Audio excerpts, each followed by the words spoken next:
had a lot of fun in the Backyard Farmer Garden this year, and we've showed you all sorts of things like the All-America selections, what it takes to get vegetables up and growing, how our containers are doing, and solarization. What we're going to talk about today in our last segment where you can see that Backyard Farmer Garden is pulling the solarization panels off and what you should really be doing for fall cleanup so that you can be ready for great gardening next season. Terri and I thought it would be great to demonstrate solarization of soil as one of the really green ways that you can prepare a garden site. So what we did is we actually had 3 different areas, one of them sprayed and then solarized, one of them just sprayed, and one of them just solarized. And it's been all season long, and what we're actually going to do today is pull those solarizing panels off and see actually what we discover underneath. The soil temperature has to reach about 120 degrees for us to ensure that all of the nasty things have been killed. And the great thing about solarizing is all the bad guys get killed and all the good guys remain, all the good microbes remain. So, and we've had some questions about that. People think that if you're going to kill the bad guys, you're also killing the good things, and that's not true. So once we pull these panels off, let's see what we have underneath. Okay, Terri, we've told our viewers all season long that one of the main things they should think about is fall cleanup. And here we are for kind of our last segment of the year when we're going to be able to tell people what to do. We're behind the compost pile, which is clearly not looking like compost, and it's got some of these big things that didn't quite make it to the food net.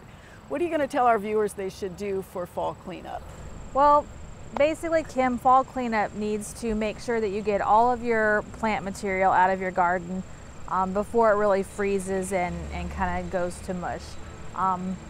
Fall cleanup is going to entail removing everything, and when you remove everything, you're going to make sure that everything, all of the microbes and all of the diseases that you're going to get next year are going to be removed, and you'll have less apt to get those kind of diseases. So are we going to do anything, do you think, for soil improvement over the winter? Since this was our first year in this garden, would fall be the time that we would suggest after cleanup that people come in and put in compost, do more topsoil, correct drainage, or any of those kinds of things? Actually, fall is the best time to do all that kind of prep. To add compost, you can add grass clippings, you can add your leaves that come off.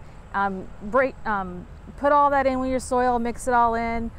Best way to do it is to actually turn it all over by hand, not with a tiller, and let the winter actually break down all those big soil clods, the freeze and thaw, and next spring you'll have a great base to start with.